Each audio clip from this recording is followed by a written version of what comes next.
The Dave Hooker Show. A presentation of Off the Hook Sports. Objective insight, expertise, top guests. Available on YouTube, Apple, Spotify, and the Off the Hook Sports app. Download now for free. Also available on offthehooksports.com.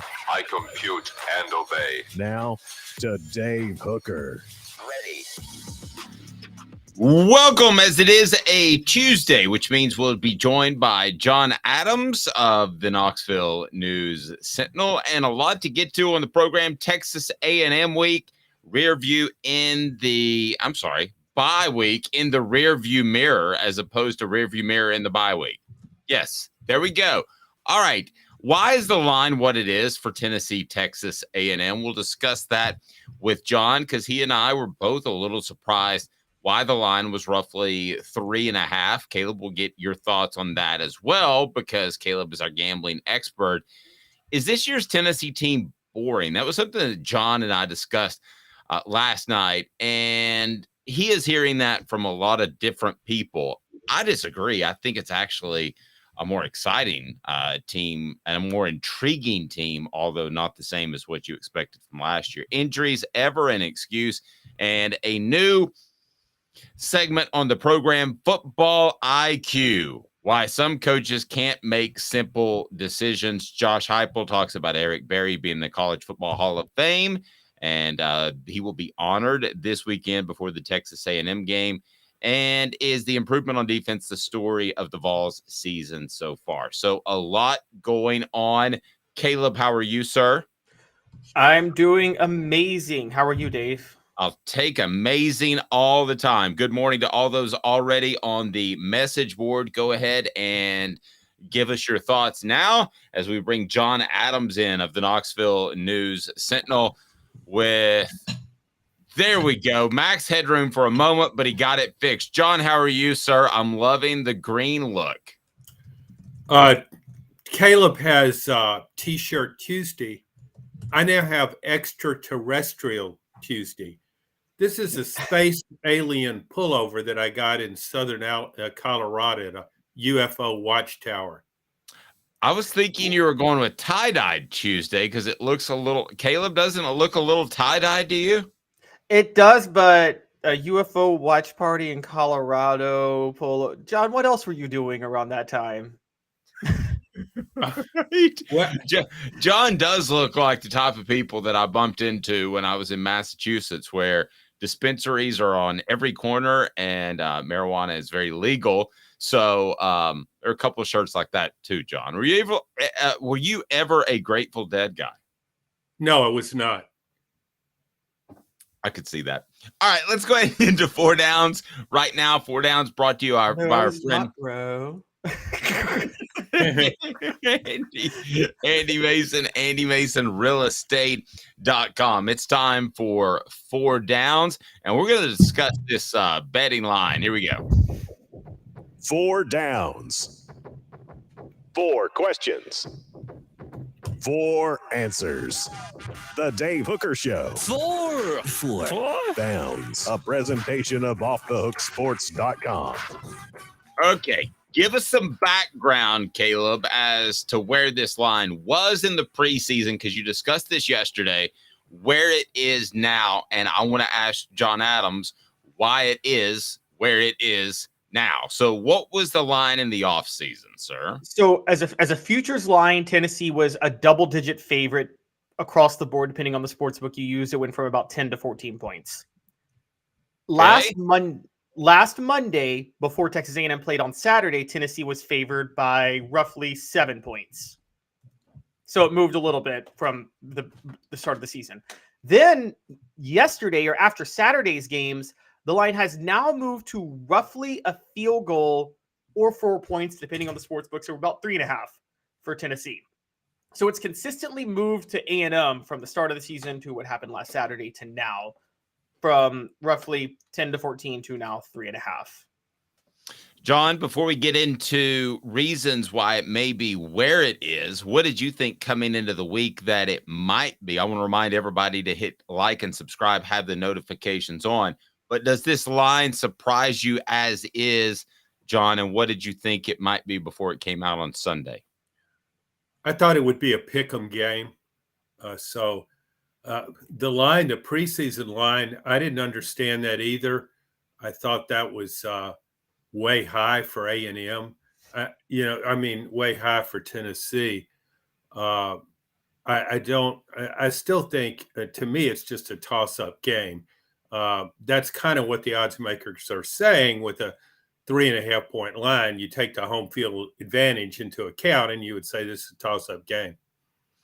No, well said. And Caleb, as our best betting representative on a regular basis, what does this line tell you about what Vegas is saying? Because to me, it is saying what John is, that it's a coin flip line, and it actually is leading me to believe that Vegas thinks A&M might win this game.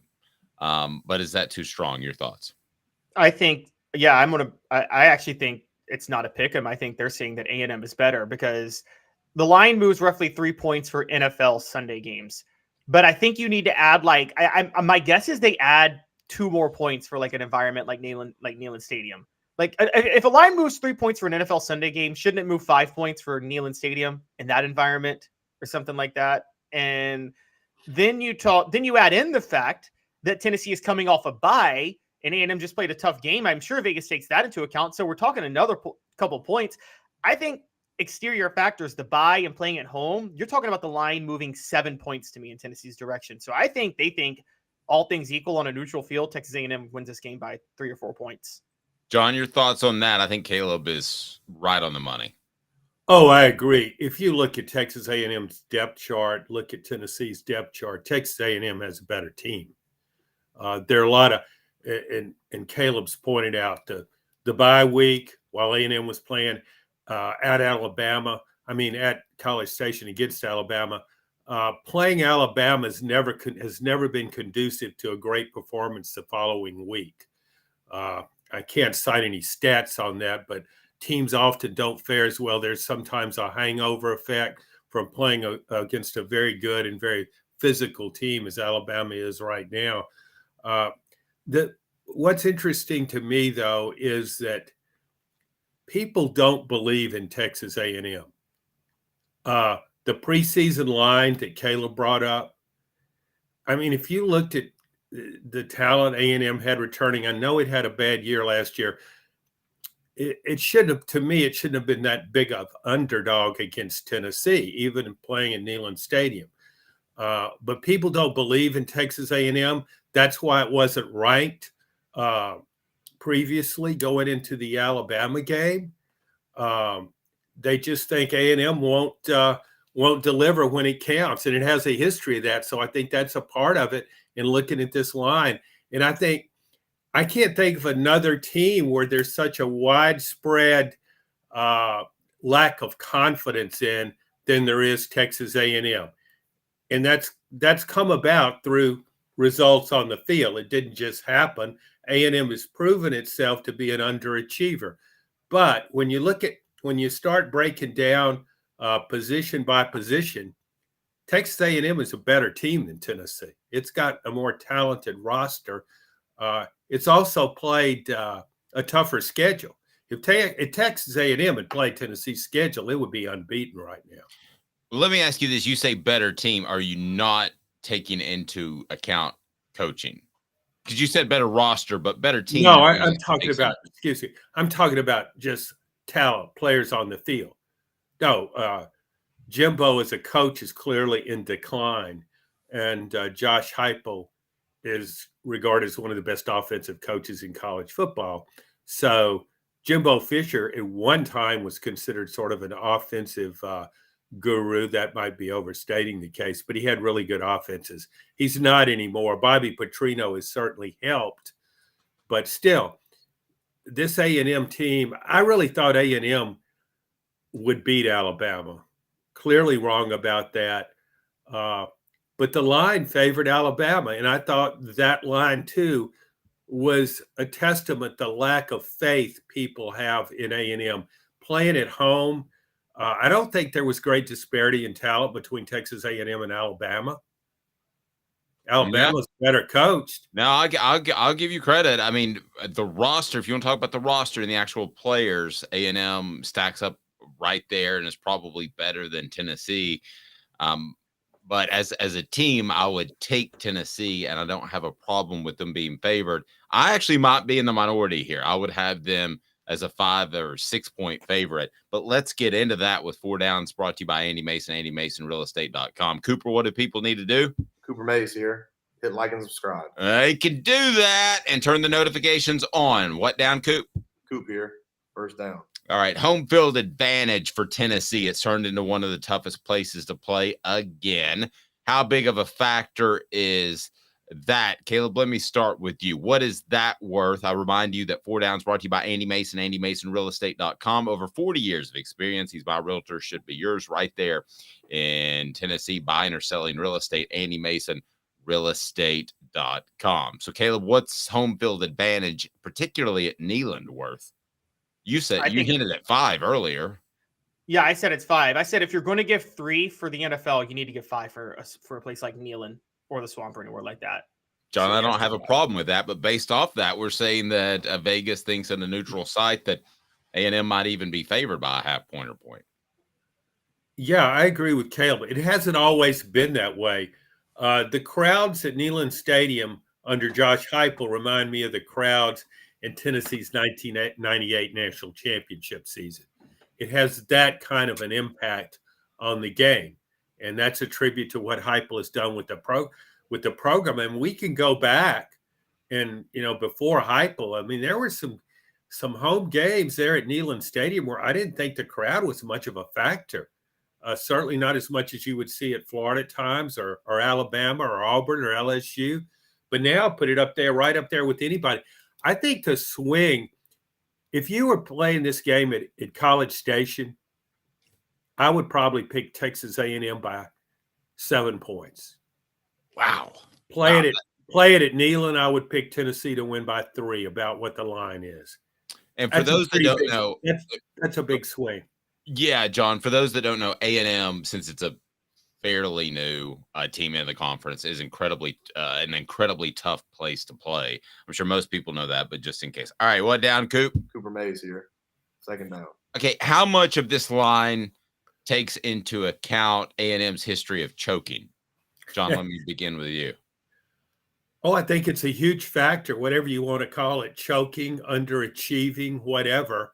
And I think that's what the line last week took into account. Again, playing in front of a home crowd of 108,000 people there at Kyle Field against an Alabama team that really hasn't been overly impressive, with questions at quarterback and on offense. You would think the crowd could be a huge factor. And it forced 8 false start penalties on Alabama. 8. And Alabama still won the game. So, yeah, that's, to me, is it's just a lack of belief in Texas A&M. Yep. Well, Caleb, they've proven that over the years, that a lack of belief is probably the right direction to go. Yeah, I want to say it's having an impact, but I might disagree with you guys, because last week Alabama covered against Texas A&M. It was a Texas A&M it was Alabama minus 2.5, I think was the line, and they ended up winning by 6. And despite that, Vegas moved the line towards Texas A&M after this weekend. So because remember, like I said last week, Tennessee was favored by 7. Now they're favored by 3. So why did they move the line towards Texas A&M after A&M couldn't cover Vegas's own expectations last weekend? I think the people in Vegas thought A&M would probably lose by 10 points, and they were impressed that they only lost by 6, maybe. Yeah. So even though they set the line at 2.5, they thought 10. What down, Coop? Tennessee center Cooper Mays here. Third down. A&M playing a backup quarterback. How big of a factor is that in this line? Well, sure, it's always a factor, but I thought Max Johnson's probably the second best backup in the SEC going into the Alabama game. He didn't get any help. He looked like Spencer Rattler behind South Carolina's offensive line, constantly had to throw off his back foot.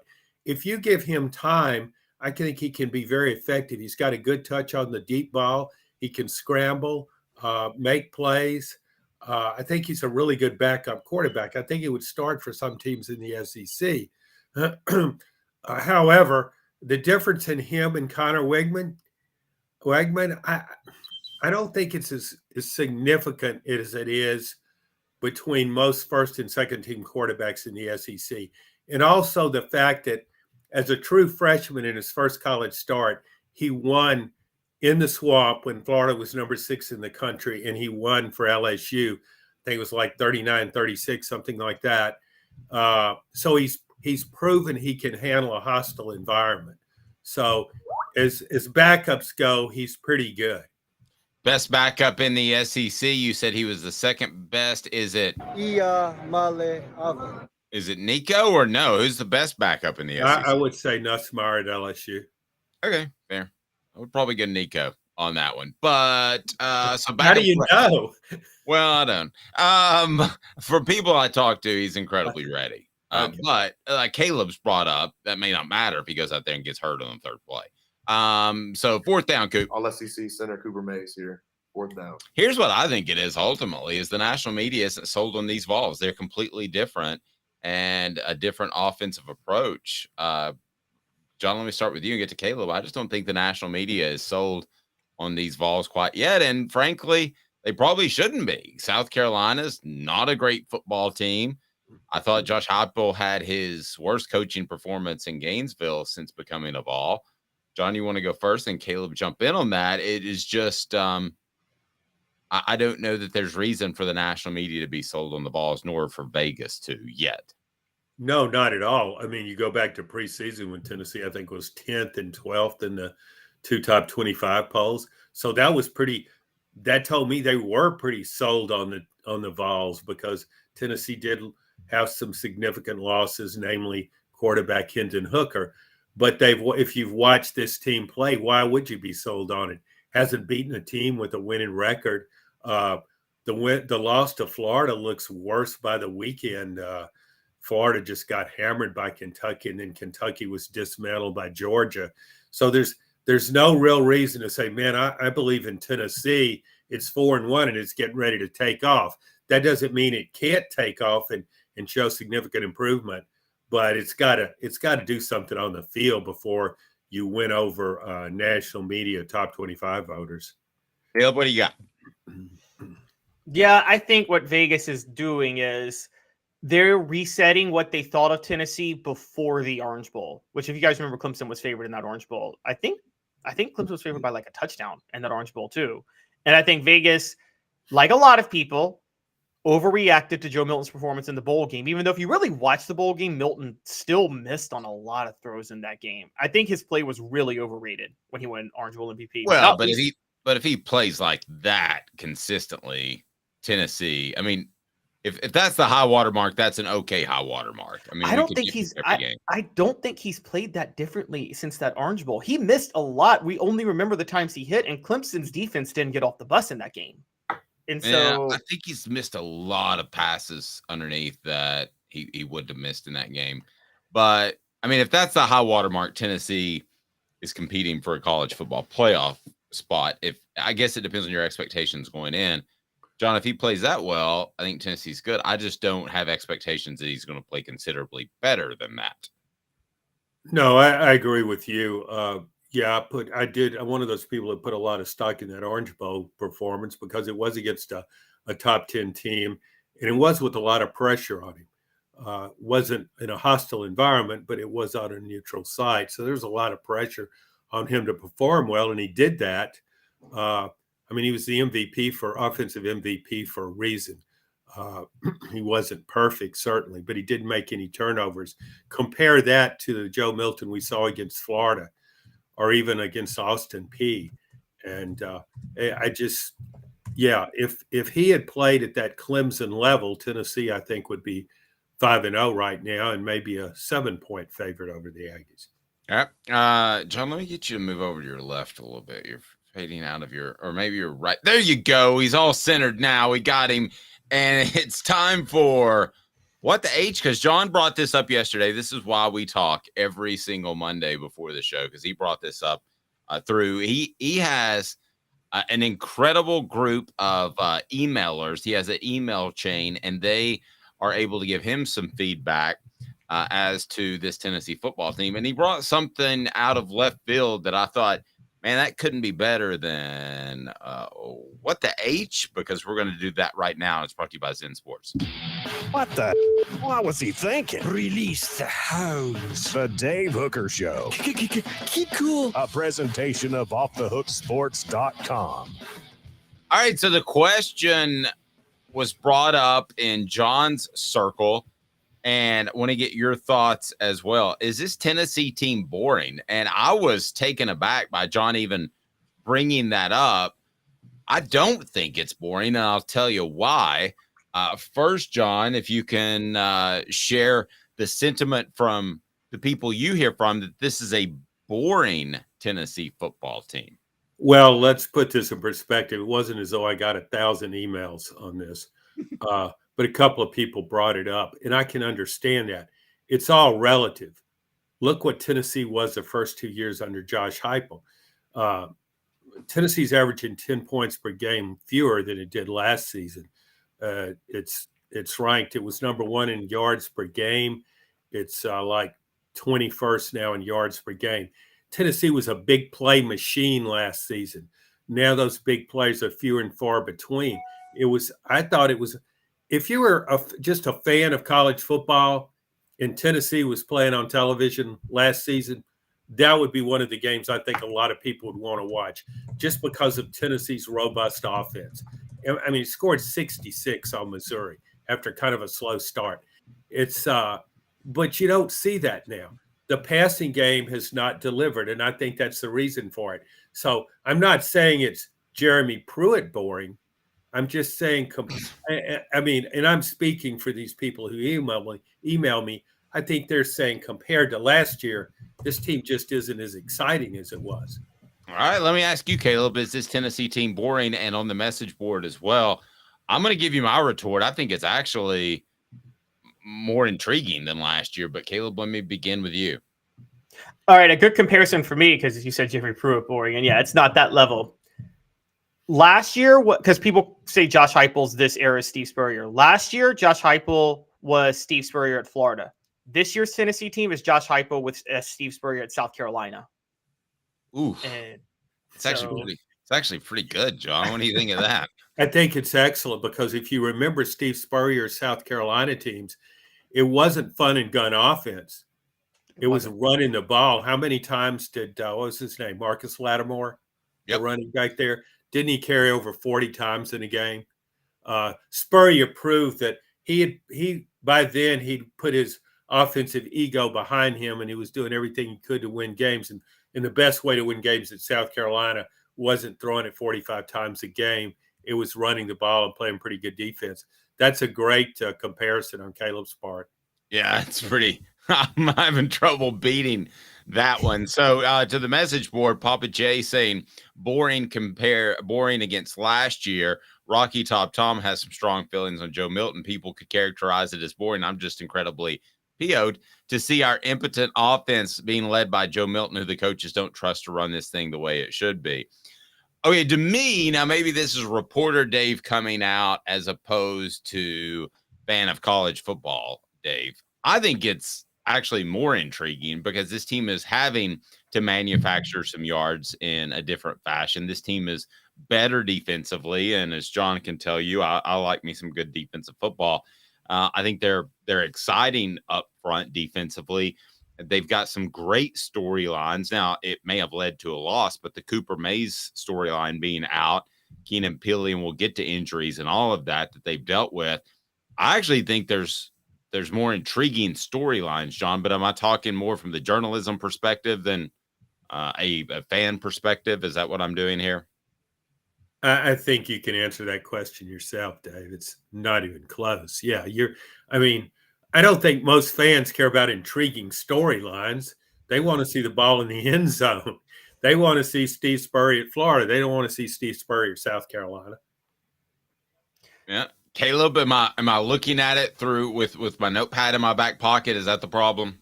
I'm actually going to break from John and semi-agree with you, Dave, but I think you're looking at it wrong. I think the storyline, the biggest storyline with So this is... you think we're both wrong, Caleb? Yes, I'm the only right one here, guys. Don't you know? No, okay, I'm He's kidding. such a contrarian. What I was going to say was what I think this season is doing is I think it's intriguing largely because we always had this question of what's going to happen when Josh Heupel's offense is figured out. And I'm not saying his offense has been figured out, but he's showing this year more than he's ever showed any time as an offensive coordinator or a head coach. If he doesn't have the passing game, he can rely heavily on the run and beat you that way. And I think that's going to force defensive coordinators to reset again this offseason to say, oh, Josh Heupel can beat us in a lot of ways, not just with his wide splits and throwing it 80 yards down the field for touchdowns. And I think that's a big deal long-term for Josh Heupel. I agree. Rocky Top Tom says that's a solid point, Dave. That characterization is intriguing because it's fly by the britches, shoestring style interesting. And then David has to say storylines are only good when you're winning. We can pretend like we care about something else besides winning. Well, and at the end of the day, the ultimate storyline is Joe Milton good enough to have this offense performing at an elite level? And I still don't think we know that heading into the middle of October. John, I think that is in and of itself an intriguing storyline.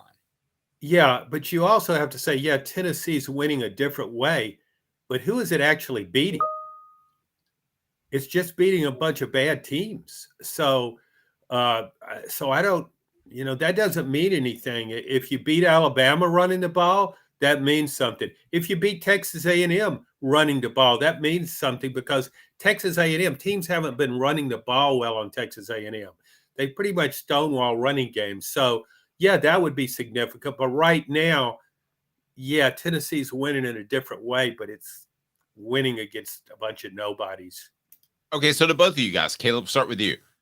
If Tennessee beats Alabama, okay, let's not make the jump to Georgia, but they beat Alabama in this boring fashion, am I more right that the storylines are intriguing because they led to a win in Tuscaloosa without the high-flying Jalen Hyatt catching 5 million touchdown passes? Yeah, you're more right. Would Tennessee fans rather score 65 points a game or beat Alabama in Tuscaloosa? Like, obviously, the latter. And so, and also, I do want to say, and I brought this up yesterday. I brought up what John said yesterday, which is Tennessee hasn't played anybody. But statistically, I lamented South Carolina's rush defense yesterday. Did a little more digging overnight. The only reason South Carolina's rush defense is ranked so bad now is because they played Tennessee. They actually were giving up fewer than 4 yards a carry before they played Tennessee 2 weeks ago. And Tennessee gashed them so badly. That's why they're now ranked so low. So we kind of have to sit there and say, well, maybe Tennessee's run game against South Carolina was legitimate. Maybe it wasn't. I don't know. But South Carolina was giving up. We thought Tennessee was going to have to beat South Carolina through the air and expose that weak secondary and we thought they had a decent run defense, and Tennessee gashed them on the ground. Yeah, and John, I do believe that this Tennessee team can win at a high level like that. Maybe that's where you and I are a little bit different, perhaps. Well, I'm just not sure. But Caleb's right about South Carolina's defense. It stopped Georgia's running game, which isn't particularly efficient. It stops Georgia's run offense. It didn't stop Tennessee's. So, yeah, that's not the weakest point of South Carolina's team, which has several notable weaknesses. So, yeah, you could make that case. Tennessee, right now, and this is significant, I wrote this as a South Carolina game, is that Tennessee is running the ball better than Alabama and Georgia. And how many times have you seen that? And so, despite the weakness of schedule, I think that stat is significant when you do a little comparative shopping. However, to do that against Texas A&M's defense, if it runs the ball on Texas A&M, if it gets 170 yards rushing on Texas A&M, that would be a really significant and really would bode well for the rest of the season. Now, Four Downs brought to you today by What the H brought to you today by our friends at Zen Sports. Zen Sports, the new sports book in Tennessee, revolutionizing the way you earn sports betting rewards. That means no more deposit bonuses that turn into deposit nightmares. On Zen Sports, what you see is what you get. With their cash rewards program, you get a lot of cash for a welcome bonus. Earn an unlimited 5% cash back on your betting volume for your first 15 days when you sign up with the code HOOKED. That's HOOKED, HOOKED. Unlimited 5% cash back. Keep betting, keep earning with up 3% cash back on your betting volume every month after that. And refer friends to earn a percentage of their betting volume as cash rewards too. Zen Sports is bringing the cash back to Tennessee. So if you bet big on sports, you want to be betting on Zen Sports. Zen Sports betting just got better. Call 1-800-889-9789 for gambling problems. Terms and conditions apply. Must be 21 and over and in Tennessee to bet. So basically, if Tennessee wins this way, that in Tuscaloosa, they're exciting. Right now, they're not very exciting, but I think there's a possibility of that. So here we go. Coming up with John Adams. John, by the way, how can we follow your work, sir? I'm at the knoxnews.com on our website. You also can catch me on SEC Unfiltered with Blake Topmeyer, our weekly SEC podcast, and in the Knoxville News Sentinel. Okay. Coming up, I think John's going to call me really dumb. I think that's what's going to happen, and it wouldn't be the first time. In 90 seconds, are injuries ever an excuse? I say yay. Stay tuned. 90 seconds off the Hook Sports. Sun, sand, and salt water, the beach is a very relaxing place. Unless you wear contacts. Ow! Open your eyes to the best the beach has to offer with LASIK vision correction from Campbell Cunningham Laser Center. Sports Treasures in North Knoxville is one of the South's largest sports cards and memorabilia dealers, featuring over 10 million sports cards from vintage to modern. Sports Treasures carries a full line of hobby boxes, singles, autographed memorabilia, Tennessee Vol collectibles, fan cave decorations, and so much more. See a museum full of collectibles at Sports Treasures, 4819 North Broadway in Fountain City, and Sports Treasures on Facebook. Sports Treasures, where the real sports fan goes to shop. Have you seen the latest TriStar Hats Co. product? TriStar Hats Co.? What's that? You know, those really cool hats, shirts, tumblers, and even license plates with 3 stars like the official Tennessee flag and stripes like the American flag. Pretty patriotic if you ask me. Ah, gotcha. Seen those. Those are cool. Where can I get them? Simple. TriStarHatsCo.com. And if you order now, there's 10% on any order $50 or more. Plus, use the promo code HOOKED. With the promo code HOOKED, you get 10% off. That's hooked. And don't forget free shipping with any order over $50. Stock up at TriStarHatsCo.com. That's TriStarHatsCo.com. There are plenty of wannabes out there, so make sure you go to TriStarHatsCo.com for the best quality and customer service. Will do, and I'll be sure to use the promo code HOOKED. That's hooked when I do, to save an additional 10% off. TriStarHatsCo.com. TriStar Hats Co. is a trademark of TriStar Hats Co. LLC. Any use without express written consent is prohibited. You're listening to The Dave Hooker Show, a presentation of OffTheHookSports.com. The internet is full of pictures of each and every one of you. Available on YouTube, Apple, Spotify, and the Off the Hook Sports app. Download now for free. Is there nothing you people can't do? Also available on OffTheHookSports.com. Every once in a while, I will bring something up with John Adams, and I'll get oh, come on, Dave. And I got one of those last night. Today's tough question will involve you. Go ahead and call me the excuse maker, but here we go. Today's tough question brought to you by Campbell Cunningham, Taylor, and Hahn. Today's tough question. Take a side. Take a stand. The Dave Hooker Show, a presentation of OffTheHookSports.com. All right, guys, are injuries ever an excuse? Let me just start with that and ask John Adams. Are injuries ever an excuse for a football team not living up to expectations? Sure, they're an excuse sometimes, but you frame that question within the context of Tennessee's injuries. I do want to get to that. Okay. But for instance, Aaron Rodgers getting hurt with the Jets in the fourth. Yeah, that's an excuse. Yeah, then basically you're not going to achieve what you wanted to. So, Caleb, what are your thoughts on how often injuries can actually be a real reason, I guess I should say, and not an excuse? And then I want to get specifically to Tennessee. Yeah, it's a case-by-case basis, but they can definitely be an excuse. I would say you guys both covered the 2002 Tennessee team. I think Philip Fulmer had an excuse that year because I think it was just a barrage. It was like 20 years of injuries rolled into one season in 2002. And so they are.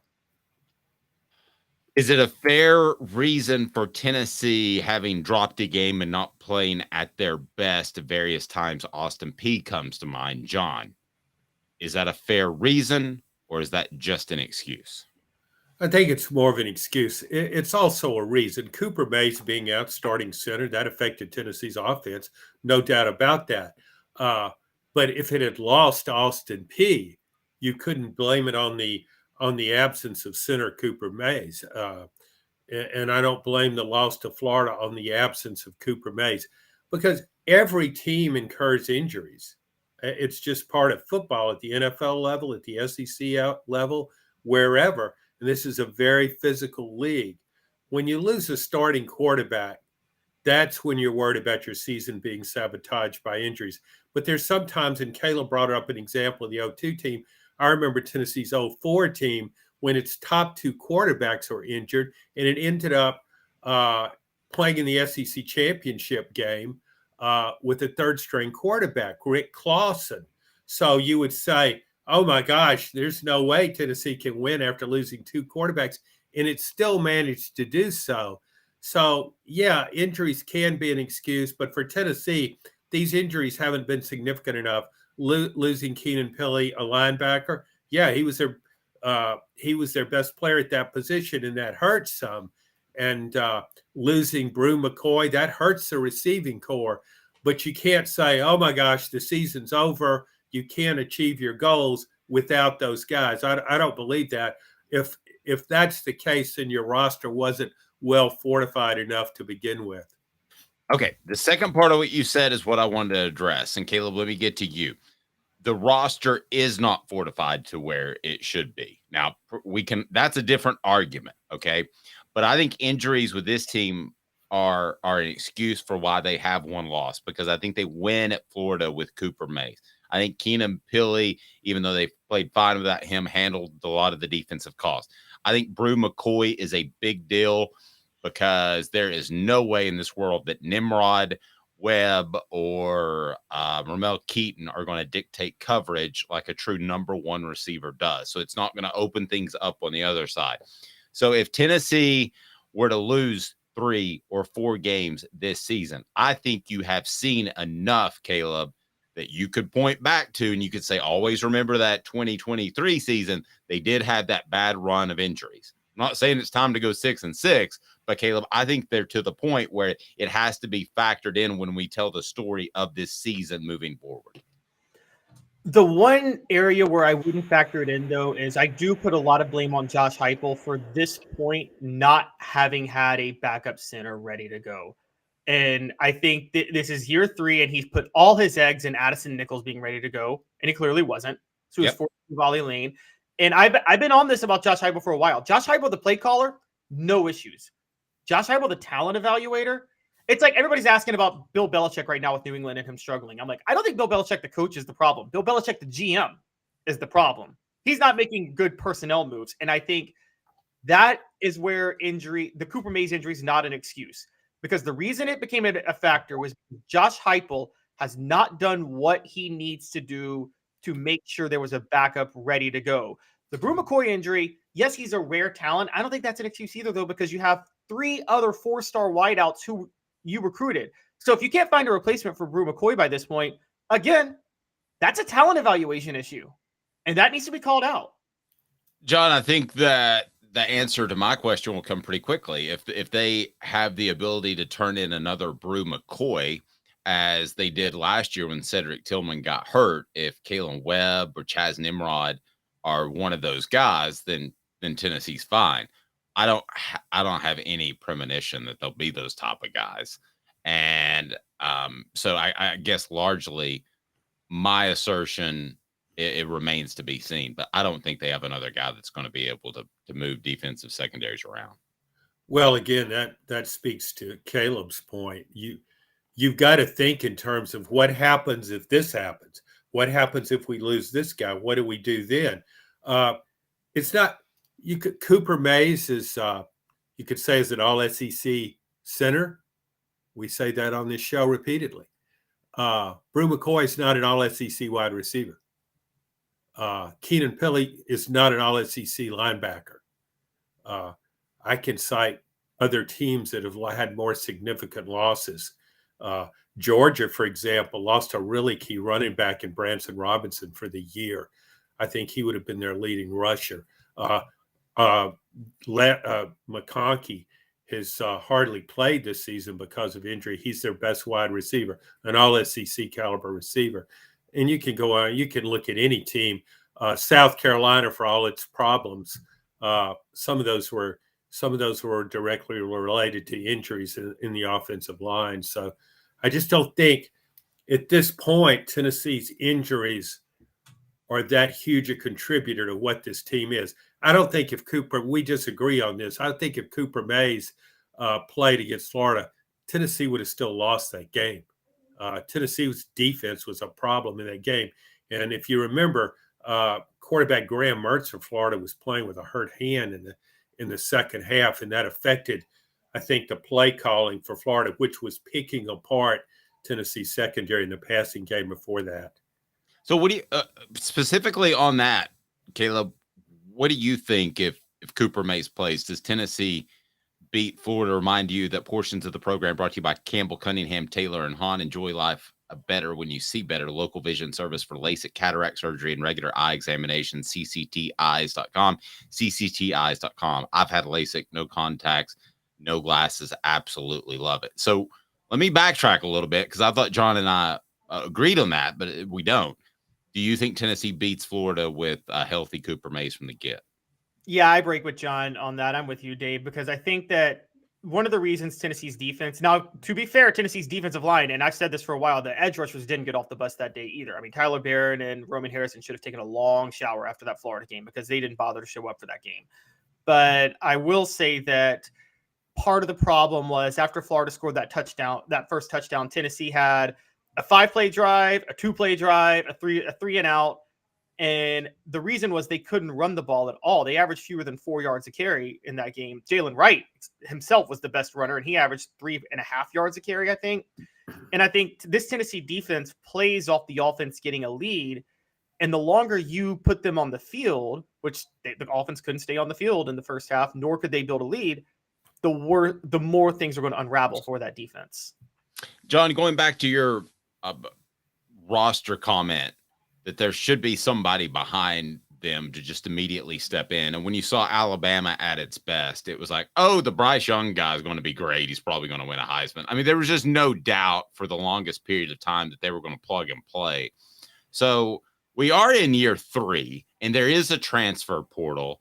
So should Tennessee fans be concerned at all about the player development as of late, but that the roster is not at an elite level if it's not what you suggested earlier? Well, I think Tennessee has to be more aggressive and do a better job evaluating in the transfer portal. Looking ahead to the 2024 season, particularly addressing issues in the offensive line. We talked about this before, where there are a lot of seniors on this offensive line, including some as backups, that Tennessee has got to hit the portal really hard this offseason. And perhaps it will. You can't count on freshmen coming in and helping you greatly in that area. So, yeah, I think we expect teams to be good right away now, and Josh Heupel has done that. I still think what he did, I mean, he developed. There's been player development. I'm not necessarily knocking his player development. I think he took players that weren't doing anything under Jeremy Pruitt and won significantly. And they had great seasons. You look at those wide receivers in his offense last year. So, yeah, I think, but I still think the roster, there's more work to be done when you talk about, even though Tennessee made the top 10 last year, when you talk about competing for that playoff berth, there's still work to be done with the roster. Travis says most transfers are only transfers because they don't play enough. You mentioned evaluating transfers, good for filling an immediate need. I don't know about you, John, but this channel has admitted, Caleb and I both admitted, we're probably a little too high on Dante Thornton. When you go back and look, he only had like 230 yards receiving, only got on the field because of an injury. To say that he's going to step in and be a Brew McCoy, who I think is going to be a special NFL talent one day, that's a little strong with Dante. I think we all got a little strong with Dante. Well, I think there was a good reason for that. It was because the way coaches were talking about him in the offseason, they made him out to be the next Randy Moss. He's a freak. He's 6'5", 220, runs like the wind. You know, I've been thinking, will anybody even be able to tackle or catch him once he gets the ball? He's not quite that. I think his big year at Oregon was catching 24 passes. So maybe we should have looked at those stats a little harder. But you do get caught up, even though we know this is what coaches can do at times. We do get caught up in what they say. And when Joey Halsley is just so lavish in his praise of Dante Thornton, you think, man, how's Squirrel White going to keep him off the field? I was actually thinking that at one point. Well, I mean, I understand why. And see, I'm a real proponent, and I know this transfer portal thing it's only been really significant in the last few years, but I'm really a big proponent of finding players at a lower level of play from the SEC who are really productive. I'd rather get an all-conference guy from the Mountain West than a guy who was just mediocre starting for Florida. There we go. And we have Rocky Top Tom says, Thornton's effort stinks. He didn't say stinks. If you're on our YouTube channel, you'd see what he actually said because it's on the screen. Also, I agree with that, by the way. Michael Cooper says, when is Keenan coming back? That's a long-term injury. He doesn't have any eligibility left, so I think the goal is to get him in a game so that he can have some tape to show NFL teams more than he has now. But that tricep injury, don't expect him to be a major player until late in the year, maybe even the bowl game is what I'm told. So here we go. A new segment, John. Caleb has unveiled this. It's time for a little football IQ where we talk about coaches being, is it either this? Yeah, jackass. We didn't hear that. You suck. Yeah, jackass. Or is it just this? That's crazy. All right. So you suck. Yeah, jackass. That means you're just incredibly dumb. This means that's crazy. You're just kind of dumb. So do we want to go ahead and get Mario Cristobal out of the way? Well, the game is okay because John, you've heard many times I'm sure of your life, and Dave has to, when coaches make a decision that everybody with eyes, like you know, my wife can watch me like, why did they do that? And the coach will be like, well, you just don't have football IQ. And that's and so what you guys have to do for me, I'm going to play the casual fan here. I need to understand the football IQ of coaches. So y'all have to defend the decision from a football IQ perspective because I don't have football IQ. I just have basic probabilities and an understanding of it. Right. You just have basic cognitive ability. All right. So here we go. All right. Do we want to get a Cristobal out of the way? Because that's let's just get Cristobal out of the way because that's so obvious. No, that's worse than that. That's you suck. Yeah, jackass. What did you think about the handing the ball off, John? When he could have taken a knee. When he could have taken a knee. I don't try and figure out what's going on in coaches' minds on game day. You got to keep in mind that these guys, football is all about preparation. And you get into, but when you get into the game, it's about thinking on your feet. And I think sometimes people go, well, I have no idea why he thought that was a good idea. I flash back to I think it was the Eagles and New York Giants many years ago when the Giants had just to run one play and kill the clock. Joe Pisarcik was the quarterback, take a knee, but they handed the ball off, fumbled it. The Eagles picked it up and ran for a touchdown. I mean, you're like, how hard is it to think about that? You talk if that's a football IQ decision, then football IQ is a disease, and it needs medication and it needs treatment and therapy. Talk about preparation. Football IQ is the girl math. Now, y'all seen girl math on Twitter? That's what football IQ is. No, that was preparation. Ouch! If we're talking about preparation, because that was bad. You suck, you jackass. Okay, oh, y'all can't even use. Y'all can't give me a BS coach reason to try to defend it. It's that bad. You can't make up something. That's the game. Y'all have the football IQ right now. Here's the only BS excuse I can come up with. My name's Mario Cristobal. I did not think that we would ever have the lead, so I have not practiced the victory formation. That's all. What's one of the most famous plays in Tennessee football history is a product of Houston Nutt's football IQ. Yes. When Clint Sterner, two things amazingly stupid happened on that play. Tennessee has got to give an all-out rush, push the line back, make something happen, force a turnover. So why would you call a play that allows your quarterback to turn his back on that line of scrimmage? There's just no good explanation for that.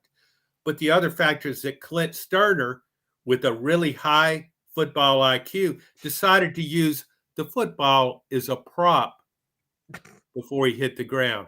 Oh, I'll brace my fall with the football. Oops, it's gone. So there are just so many examples of this. Some of them aren't as flagrant. The most amazing one to me was many years ago when Jerry Stovall, one of the worst coaches ever to grace an SEC sideline, was running the LSU show. They against Auburn, there was a slight wind, maybe 12 miles an hour. It was significant enough where you would choose to take a side of the field. But LSU's captains went out for the coin toss. They chose to will kick off was their decision. I've covered a game. I've done play-by-play for a game, and Warren Sapp did that once. Where I've done play-by-play where the guy said, "We'll kick." No, I know. You defer. You don't kick. Okay, I understand that. That's a player doing that. Okay, you expect a little more from the coach. Jimmy Himes was covering that LSU team with me, and Jimmy asked Jerry Stovall afterward. He said, "Well, you have to either choose to kick off or receive." He still didn't get it. You can't choose to defend a goal. And so the next Monday, Jimmy goes out to the practice field with a rule book. Oh, no. And shows Jerry, he said, well, right here in the rules, it says you have an option of defending the goal. I mean, seriously, 8-year-olds know this. Yes. Anybody who's watched a football game knows you can defend the goal, but Jerry didn't. And then so when Jimmy put the rule book in front of him, Jerry said, "Oh, well, I know that." Yeah. Oh, okay. I don't think you did. One of the players told the defensive coordinator who was chewing him out on the sidelines. He said, "Why did you say kick off? We wanted to defend the goal." He said, "Coach Stovall told me you need to say we want to kick off." Oh my gosh! What else you got, Caleb? I'll give the Mario Cristobal football IQ defense, which is that the college football playoff takes into account style points, and he needed another first down for style points if he was going to get to the college. Oh, come on! What else you got, Caleb? All right, so let's go this one. This is my favorite one of the weekend. I don't know if you guys saw this. Arkansas, at the end of the first half, they're going to get the ball back with the chance to maybe get a last-second field goal. But out of a timeout on a punt, they have 12 men on the field. After a timeout, which gives Ole Miss a first down. I will say that's not Horrible, horrible. I will just go with the Tracy Morgan. That's crazy. How bad is that, John? But you That's, really shouldn't. That's crazy, but I'll bring up another Tennessee example on that. In the loss to LSU in 2010, when Derek Dooley was heading up the UT Brain Trust, Tennessee had on the game-deciding play not 12 men on the field, but 13 on the field. And somebody over there was counting players and just kind of got lost along the way. Yeah, that but John, that was a panic move, not out of a timeout, and it's also because they were shocked that Les Miles would be stupid enough to sub so late with the clock running. I think they were dumbfounded by Les Miles' dumbness. Well, I mean, then that's bad scouting because you know how dumb Les Miles is. That was not a chess club meeting. What else you got, Caleb? You know, Caleb just hit on something. This football IQ thing. You want to talk about coaching IQ? Here's the best example of it. Les Miles won a national championship at LSU. Ed Orgeron won a national championship at LSU. So how smart do you have to be to outwit the other guys in football? Yeah. Well, the LSU job does have its advantages. A lot of local talent. I don't know that you can do that just at South Carolina. Well, I agree. Maybe not, but I mean, how do you do it even at LSU? Ed Orgeron and Les Miles. I mean, Les Miles didn't watch the clock. He didn't know what down it was. I mean, he was Joe Biden out there. All right, what else you got, Caleb? All right, so we got number 4, and you guys, this is my hot take. Jed Fish at Arizona. He made 2 major blunders. There was a 4th and goal from the 4 in the game, and there was a 21-yard field goal. And he took a timeout because to avoid a delay of game, because he didn't want a 26-yard field goal. He wanted to have that 21-yard field goal, which could prove crucial. He also, I think, which was the one I gave him knocks for, because a lot of these were bad timeout usage, was not going for 2 after scoring a touchdown in overtime and instead sending it to another overtime. When you're a 21-point underdog and you're on the road, you always go for 2 for the win. You never play for another overtime. The probabilities are basic at that point. You're better off trying to go for 2. Oh, I agree with that. I agree with you. I was watching the game and I thought when they scored, you got to go for 2 there, because in the next segment of overtime, you'll be required to go for 2 anyway. Here's your chance to win the game against a more talented team. My gosh, what if you've got to lose? As a coach, you're always worried about, losses and how that will affect you. If you lose to Southern Cal in Arizona, is anybody gonna put you on the hot seat for that? No, it was really that wasn't crazy. That was really stupid. Yeah, I agree with that, which gives it a big You suck.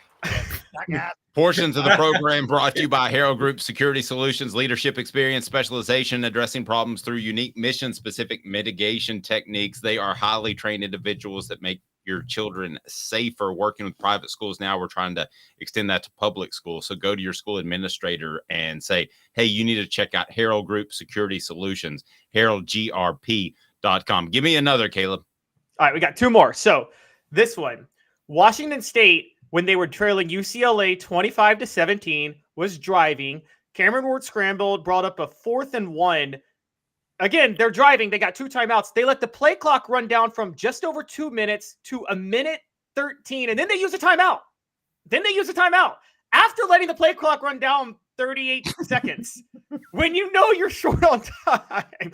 So I don't like burning timeouts to talk about 4th down plays anyway. I think that's really stupid if you can save those to try to get the ball back. I think, why would you? That's already next level dumb. But then it's another layer of dumb when you run the play clock down 38 seconds and use the timeout. So, yeah. I will go ahead and give that a... You suck. You suck. All right. John, what's your football IQ for that? Well, but here's the thing, Caleb. How many times have you watched coaches standing there while seconds tick off the clock? You're just, I mean, if you're a fan, you're screaming at the TV, call timeout. And then finally they do after 20 seconds and run off the clock. Why didn't you? I mean, and you talk about a 4th down play. these are things we talk about preparation. You have that. It's just like you have that magical 2-point conversion play that Brian Kelly used last year against Alabama to win for LSU. This magical play. Well, you also have, you go into a game, here's what we're going to do on 4th and 1 against that defense. Yep. But you don't run down the clock and then call timeout. Perhaps they're trying out the Big Orange Crunch, which, by the way, you can get 10% off. Use the promo code HOOKED. It's got the Delta 9 in it and the THC in it. You shouldn't do it before games necessarily, but the Hemp House, the premier hemp dispensary online with a wide variety, great selection, and strict standards to ensure you only receive the best in CBD and Delta products.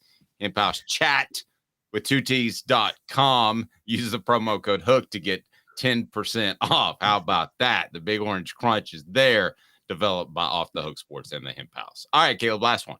Hooked on the hemp is what Papa J says. Not yet, but who knows?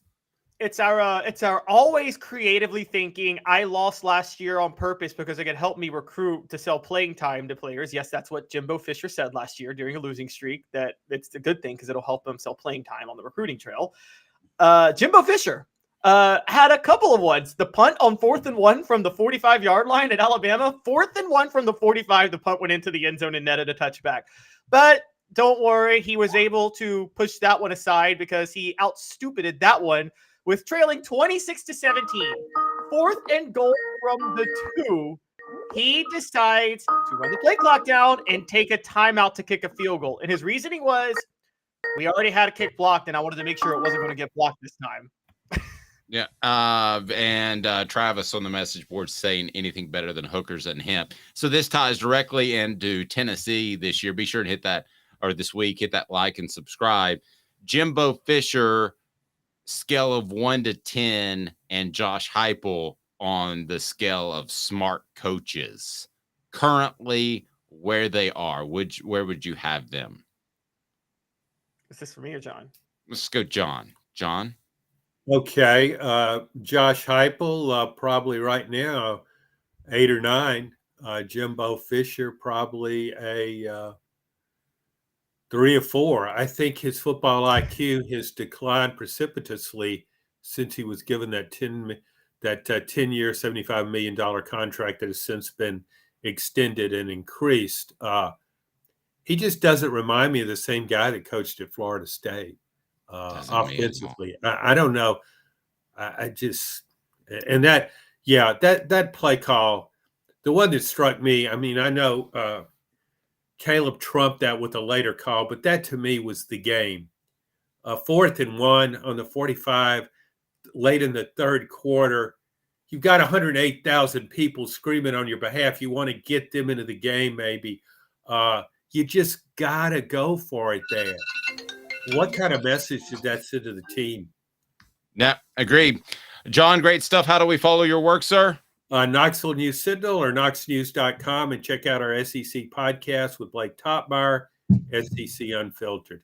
Thank you, John. Kept you a little long as we had some good stuff to get to. I appreciate the time. Have a great rest of your day. Thanks, guys. Thank you, John Adams of the Knoxville News Sentinel. Coming up, why Tennessee's newest honoree to go in the College Football Hall of Fame is a guy that they should just make a whole nother level for when it comes to the College Football Hall of Fame. Like have an elite level and then the guys that get in level. I want to get to that because he's a very special former Vol, a BFL that I know is beloved and should be. Rick Terry Jewelry Design. They want to be your jeweler looking for affordable game day jewelry. How about the Fire Opals, splashing some orange, a Tennessee tradition? RickTerryJewelry.com, RickTerryJewelry.com. Support our sponsors right down there. So we're going to talk about one of Tennessee's most beloved balls of all time. And go ahead and if you want to, go ahead and throw some balls in there that are your most beloved all times, and we'll get your thoughts. 2 minutes off the Hook Sports. Got cataracts? We can fix that. Never miss another moment. With a little help from Doctors Campbell, Cunningham, Taylor, and Hahn at cctis.com. Hi, I'm Rick Terry, and we at Rick Terry Jewelry Designs pride ourselves in the highest quality craftsmanship from a family-owned business here in Knoxville for over 35 years. At Rick Terry Jewelry Designs, we also take pride in being an affordable option for all your game day accessories, especially those fire opals. At Rick Terry Jewelry Designs, we want to be your jeweler every day and especially on game day. Go Vols! Hi, Mike Davis here with City Heating and Air, reminding you to always dare to compare. Our team provides quality local heating and air service, installation, and maintenance across East Tennessee. We use only the best equipment like American Standard heating and air conditioning for your residential, new construction, or commercial needs. Honesty, dependability, and customer satisfaction have been the cornerstones of our business since 1961. City Heat and Air. Dare to compare. These mountains hold and defend a spirit far better than moonshine. A drink that holds flavor, that becomes necessity. A hard cider made and relished by folk who are as hearty as they are legend. A refreshment that can only be found in one place. With a taste that makes you say, give me 3 bottles of the good stuff. Tennessee Cider Company, where necessity can be found. A college football tradition like no other. Yes, sirree, boys and girls. Or a guy that just won't leave. Wow, that is sad. The Dave Hooker Show. YouTube, Apple, Spotify, and the free Off the Hook Sports app. A presentation of Off the Hook Sports. Back to Dave Hooker. Who is your most beloved Vol? We want to hear that on the message board. Eric Berry will be honored for his induction into the College Football Hall of Fame. I've said this before.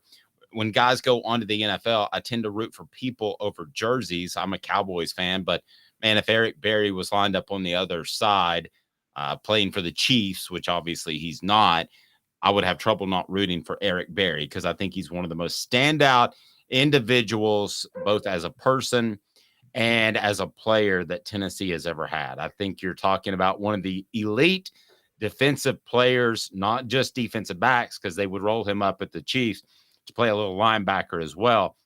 I think you're talking about one of the elite defensive players. I'm talking 8 to 10 in the history of the game. I think he would have been that good had it not been for dealing with cancer, for the ACL injury, the Achilles injury. It just seemed like when he left Tennessee, and he was hurt at Tennessee as well, Caleb, that the cards were not in his favor. But all for honoring Eric Berry. I'm going to tell you why I think it's important as well, Caleb. But your thoughts on Eric Berry as he goes in the College Football Hall of Fame and will be honored this weekend. You can't say enough about Eric Berry, the regard I have for him. I think that he was a freshman and acted like, I remember that was the one year I did cover practices some, and he acted like he was a senior leader. And you were covering practices too during that time. And if you didn't know the year, you would have thought he was a senior watching him that year, right? You would have thought this was a 3-time All-American senior who had already established himself. And he was such a veteran and so smart at such a young age. And I remember and you talk about him, you could talk more about him, being kind of the face of the program at a difficult time during the Fulmers last year, and really holding and really consistently maintaining a level head. I think one thing that stood out was he had developed such respect among his peers across the college football world that when Lane Kiffin took over, one of Lane Kiffin's first things was he was very big on, I don't care what you've done. You're not a starter, period. And then he said, except for Eric. He literally basically said Eric Berry's the one player on this team who, we're not even going to question that he's proven himself and he's got a job, and he doesn't have to go back and win his job when everybody else did. He was, and he also said that he needed to go on to the NFL after that season was over. He had a year of eligibility left. So G. Smith throws in there Travis Henry, Al Wilson, Cordero Patterson, Derek Barnett, Josh Dobbs, Alvin Kamara, Jalen Hurd, Eric Berry, Jawan Jennings. So there's a lot of them in there. Here's the thing that about Eric Berry that was pretty stunning is they didn't really have a go-to quarterback to get your standard quote of how is this team dealing with injury X or how is this team dealing with a win loss over the weekend. And he was that guy, and things weren't going great. And Eric Berry was always there. So I say this, and I mean it, not just a Hall of Fame player, but a Hall of Fame person. I think he was that fantastic. And when you throw in the fact that his brothers played there and his dad had played at Tennessee, I think if you were to pick one VFL in our generation, Caleb, I think Eric Berry is right. He's number one for me easily. And really, there's not a close second. That's just in my time of covering Tennessee. You have him over Al Wilson as a player or just as a person? Well, the all the above. I got to know him better because I covered him longer. So it's not a slight to Al Wilson. It's not a slight to Reggie White. It's not a slight to Doug Atkins. It's just how I feel through my personal experience of working with him. So my favorite was always still, and I understand your point about Eric Berry, but it always stuck out to me that John Henderson chose to come back for his senior year when he had won the Outland Trophy. And by the way, we're talking a defensive tackle. We're not talking a quarterback like Peyton Manning, who also grew up in a wealthy family. We're talking a defensive tackle who, I don't know John Henderson's backstory, but my guess is going to the NFL was going to be the thing that gave his family generational wealth that they had never had before. Not saying they were poor or anything like that, but if you're the first in your family to go to the NFL, you're naturally going to bring in a lot more money than anybody else in the family has typically. And he was a defensive tackle putting up great risk to come back for his senior year for Tennessee in 2001 when he was an Outland Trophy winner. And Dave, I'm sure you remember covering him. My guess is he would have been a top 10 pick in 2000 if he had gone out after 2000, right? John Henderson. Oh yeah. I don't have any doubt about it. D says on our message board, Cooper Mays has a family legacy of great players.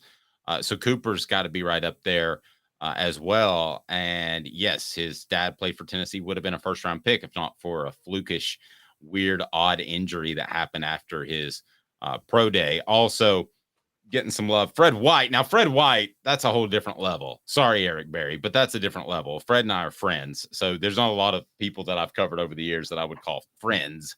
That doesn't typically happen when you're covering a team. So Fred's a little bit different. He's on another level. I didn't mean to forget you there, Fred. And then people say, who can forget the Colquitts? An entire family of kickers all went to UT over multiple generations. So I think we're getting a little off topic here, but when you combine, they were excellent. Don't get me wrong, but Britain had some off-field issues. When you combine the player and the man, I got Eric Berry number one. I can't beat that. As far as guys I covered, again, which is roughly 98-ish, but full-time 110% in 2000. So I didn't get to know the 98, 99 guys as well till afterwards when Fred and I did radio together. So I think Eric Berry as a man is right up. And the fact that he loved Tennessee, Caleb, when Tennessee wasn't at its best, he could have gone to Georgia or Ohio State or anywhere he wanted to go. I agree. And he was another guy raised in the Tennessee culture, his dad having played for Tennessee. In terms of talent and a person, you're probably right after the 98-99 year. I will say that in terms of just the person, there's still a Josh Dobbs and Juwan Jennings, who I love those guys. I'll also say, so I saw it on the message board and I want to point it out. I feel like the original of these guys was Johnny Majors, because Johnny Majors finished second in the Heisman, was a beloved player. And let's not forget this. Wins a national title at Pitt. And with a national title program at his doorstep, he decides to leave and come back home to Tennessee when the program was in dire straits at that point. And I mean, he threw away everything to try to rebuild Tennessee. Now, I brought this up when you were off last week, Dave. I don't know if you know, the NCAA is finally getting rid of their 25 per year scholarship limits. And it's only just going to be 85 at any time. The reason that's relevant is how Johnny Majors rebuilt Pitt, right? It was in 1973, that class. There were no scholarship limits at the time, and he had like 100-person class that included Tony Dorsett. Yeah, one of them was Tony Dorsett. That's how it was pronounced before it turned into Dorsett. And I've interviewed him, and he's not really sure why it changed to Dorsett, but it did. It's it used to be Thiesman instead of Theismann because it rhymed with Heisman. Sometimes your name just changed. Maybe we'll call you Calhoun. I don't. Rick Terry Jewelry Design. Again, they want to be your jeweler looking for affordable game day jewelry. Go to rickterry.com. Also, Sports Treasures, carrying over 5 million sports treasures and so much more. Follow on Facebook for the best sports memorabilia updates. Facebook Sports Treasures TN. sportstreasurestn.com. But I got nothing but love for Eric Berry and what he has been able to do. And let me tell you why it's big, guys. Eric Berry wasn't coming around when guys like Butch Jones and Derek Dooley, to some extent, and Jeremy Pruitt were the head coach. These guys want to be around because they not only see that Tennessee's winning, but they see Tennessee's doing it in the right way with the right culture. And these guys are starting to come back. And I think it's important. I think it's important, particularly that Fred White, who we do a lot of work with, is very ingrained now with the current program, because a lot of guys come to him out of Georgia and say, what do you think about school X? And he can say all the great things about school X, but if he doesn't believe in the head coach, Caleb, he's probably going to be honest and tell a 16 or 17-year-old that. Now he believes in the head coach. And I think the same thing could be said for Eric Berry and some other stars that have come back recently. Well, yeah, that's a huge deal. Something also helps, and something's helping Josh Heupel. And I'm going to point this out that's maybe uncomfortable for some people, but it deals with one Philip Fulmer. Let's be honest. Between Fulmer's firing and the time Fulmer was athletic director, there was a major split at the university with a lot of former loyalists feeling he was done wrong, who were not going to be loyal to Tennessee because of that. And whatever you think of Dooley, Butch Jones, and Jeremy Pruitt, they all had to deal with that. Or not Jeremy Pruitt, excuse me, Dooley and Butch Jones. The people who didn't like Fulmer felt a type of way when Fulmer was hired as athletic director, so they weren't necessarily fully on board with Jeremy Pruitt. Well, with Fulmer, I think Fulmer killed his own credibility so severely with his athletic director run that I think everybody's unified behind Josh Heupel, because even the biggest Fulmer loyalist can't defend him, the idea that he should be affiliated with the university right now. Yep. Based off a column that I wrote on offthehooksports.com, is Tennessee's defense the story of the Vols season so far. So let me throw some numbers at you that I think that you'll find pretty impressive, that have somehow flown under the radar. Tennessee tied for number 2 in the country with 4.4 team sacks per game. The Vols are 4th in the nation with 9.4 tackles for a loss per game. Tennessee's football team isn't perfect. The Vols listed 21st in the country with 308 yards allowed per game, but we know some of that's going to be inflated, even if the Tennessee's offense isn't what it was last year. We're talking about Tennessee, perhaps, if they can prove it against better teams, being one of the better defenses in the nation. And you wrote the headline, is that the story of the Vols season? I think it is, the fact that you're addressing those needs. So while some might think of this as a transition year, especially with the quarterback position, Tennessee is showing growth, even if the record doesn't end up to be 10 regular season wins this year. Yeah, and so, Dave, you know how I am. I hate totals numbers when you judge teams. I hate total defense. I hate total point. I mean, because that doesn't, you don't know how many possessions there are in a game. It depends on so many things. I look at points per play, points per drive, yards per attempt, along with points per game. So just points per game on the surface. Last year, Tennessee gave up 22.8. This year, they're giving up 17.8. 5-point improvement. However, you and I would agree, teams are having fewer possessions against Tennessee now because Tennessee's not doing the quick scoring as much as they did last year. Well, Tennessee last year gave up 0.298 points per play, so just under 0.3. This year, that number is down to 0.254. That's a significant drop. That's on points per play. So their defense is highly efficient. They went from 5.3 yards per play allowed to 4.4 yards per play. Now, here's the most notable one, and no one's talking about this. They've gone from allowing over 7 yards per passing attempt to allowing under 6 yards per passing attempt, and they have the 13th ranked pass defense in the country right now in terms of yards allowed per pass attempt. Remember all last year when we talked about how bad their secondary was? Their secondary is dramatically improved, and no one wants to point this out. And I am fighting a lot of people in our community, Dave, who still hate on Kamal Hadden. When you were off last week, I did some digging. You know, Kamal Hadden is top 10 in the nation in coverage grade right now of all defensive backs. No, yeah, I saw that you wrote that, and I think that people are going to throw schedule at you, as Rocky Tom has already. Yes, but you ultimately have to remember where Tennessee was a year ago. I mean, they were like at one point they were in the 118s or the 110s in defense. I mean, this is And they also just vastly faced the best improved quarterback defense. they're going to face.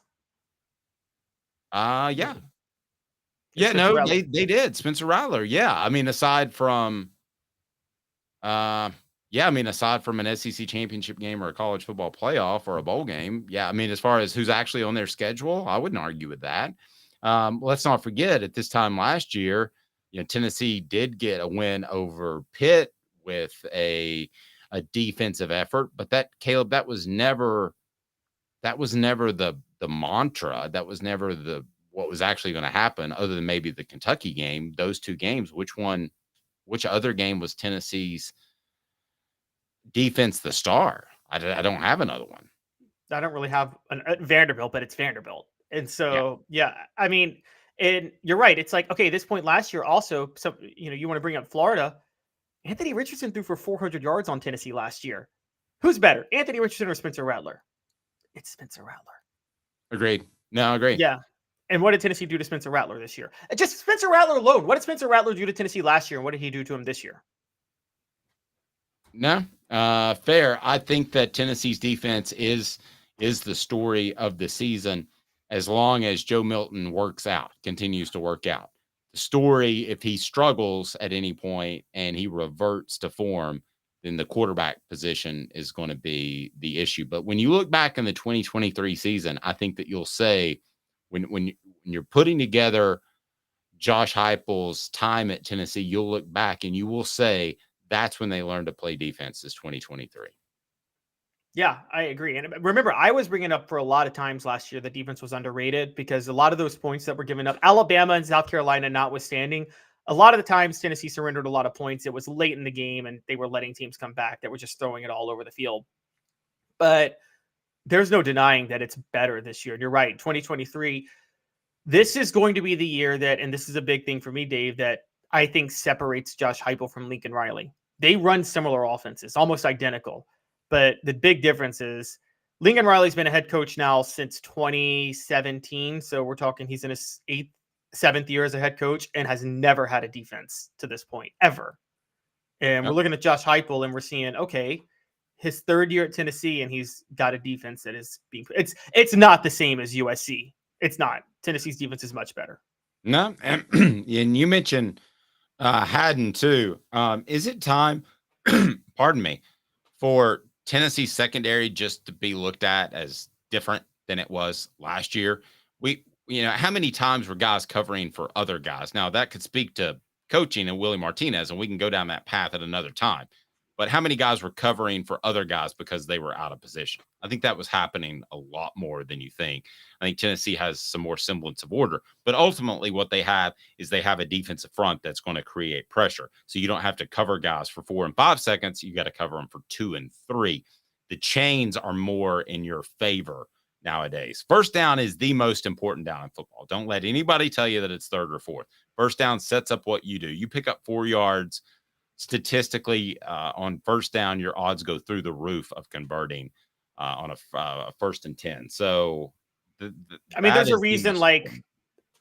There's a reason. For instance, the Titans have done this for 5 years. They don't even put Derrick Henry on 3rd down. They rely on him to. The whole offense goes on what can Derrick Henry get me on 1st and 2nd down. And so, yeah, no, you're right. First down matters the most. And also it helps that Tennessee, unlike USC, has a defensive coordinator who I think understands exactly how to play and complement this offense. I think it should be exciting for Tennessee fans that you have a coach that does care about defense, because Travis says Lincoln Riley could give 2 flips about defense. I think that's true. That defense is horrible. That USC defense is bad. To be a national title contender, that's about as bad as one side of the ball can get. Maybe like Tennessee last year, who almost made the college football playoff and had a bad defense. Tennessee Cider Company, the original hard cider of the Smoky Mountains. Use the promo code HAT. That's HAT to receive some free swag with your cider order, available most anywhere in the U.S. It's tncidercompany.com, tncidercompany.com. Use the promo code HAT, and you can get that just incredible cider anywhere and get a free hat. How cool is that? For Caleb Calhoun, I'm Dave Hooker. This has been a presentation of Off the Hook Sports. Hit that like and subscribe button. Give us a grade on whatever audio platform you may be on. We would love for you to recommend us to friends and more. For Caleb, I'm Dave, Off the Hook Sports, weekday